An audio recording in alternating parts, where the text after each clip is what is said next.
Earlier this week, on Wednesday, we celebrated the feast of St. Augustine. As a side note, on Tuesday, we celebrated the feast of his mother, St. Monica. So even almost 1,600 years later, he can't get away from the helicopter mom. And rightly so, because his conversion is thanks mostly to his mother's prayers and his mother's never having given up on him. But back to Augustine. He's been on my mind a lot because of today's first reading, which is the opposite of what Augustine was, at least early on. Augustine lived a completely hedonistic lifestyle for a time, and at about the age of 17, he began an affair with a young woman in Carthage, which would continue for 15 years and produce a son. Augustine was a little too brilliant for his own good, not quite someone who conducted his affairs with humility, as the book of Sirach advises.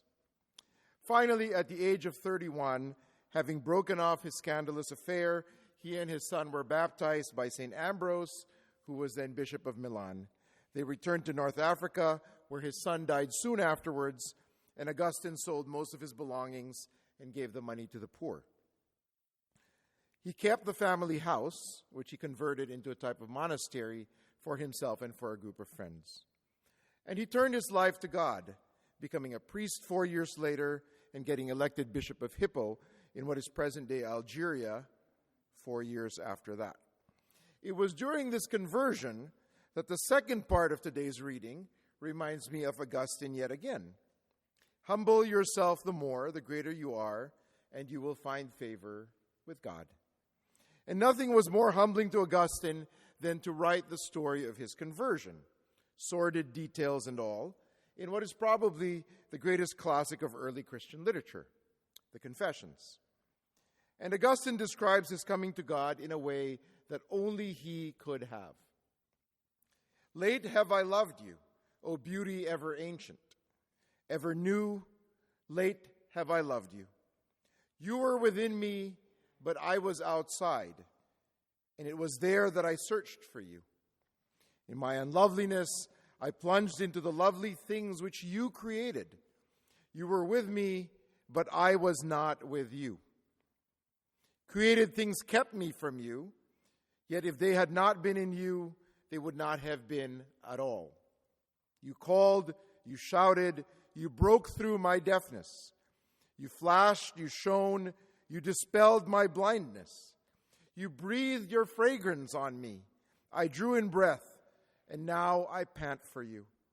I have tasted you, now I hunger and thirst for more. You touched me, and I burned for your peace. Some of the most beautiful words ever written. And they only could have been written by someone who had experienced deep within himself an experience that he could not explain because words failed. Even with the eloquence with which Augustine could talk about his experience of and longing for God, he was also the first to admit that it was all inadequate. That no matter how he tried to explain it, it always seemed to fall short of his experience. Teresa of Avila faced the same dilemma. She could not adequately describe the intensity of feelings she had with a God she had discovered. St. Teresa used the language of erotic passion, and we usually refer to her experience as a kind of ecstasy. Quote, "It pleased our Lord that I should see the following vision a number of times. I saw an angel near me on the left side in bodily form. This I am not wont to see, save very rarely. In this vision it pleased the Lord that I could see it thus. He was not tall, not short, marvelously beautiful, with a face which shone as though he were one of the highest of the angels, which seemed to be all of fire. They must be those we call the seraphim. I saw in his hands a long golden spear, and at the point of the iron there seemed to be a little fire. This I thought he thrust several times into my heart, and it penetrated to my entrails. When he drew out the spear, he seemed to be drawing them with it, leaving me all on fire with a wondrous love of God. The pain was so great that it caused me to utter several moans, and yet so exceedingly sweet is his greatest of pains that it is impossible to desire to be rid of it, or for the soul to be content with less than God. Ignatius of Loyola was another mystic, good Jesuit that I am, of course I have to quote Ignatius, who could not figure out how to explain his experience of God. Speaking of himself in the third person, Ignatius said, "One day while he was reciting the hours of Our Lady on the steps of the same monastery, his understanding began to be elevated as though he saw the Holy Trinity under the figure of three keys. This was accompanied with so many tears and so much sobbing that he could not control himself. That morning, he accompanied a procession which left the monastery and was not able to restrain his tears until dinner time. Nor afterwards could he stop talking about the Most Holy Trinity. He made use of many different comparisons and experienced great joy and consolation.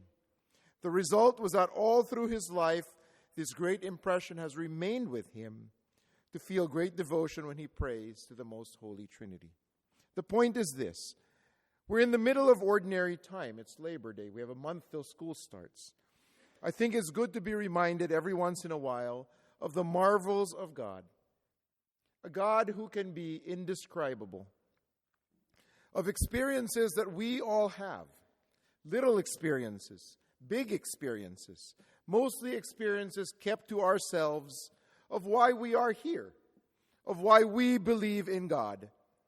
None of these experiences are ever going to be proof to non-believers. And to those who believe, well, you already know what these experiences are. Because we have a God who is indescribable, a God filled with love and joy, a God who gives hope, a God who promises redemption. And sometimes all we can do is join Augustine in saying, "Late have I loved you, beauty ever ancient. Late have I loved you. You were within me, but I was outside. It was there that I searched for you. In my unloveliness, I plunged into the lovely things you created. You were with me, but I was not with you."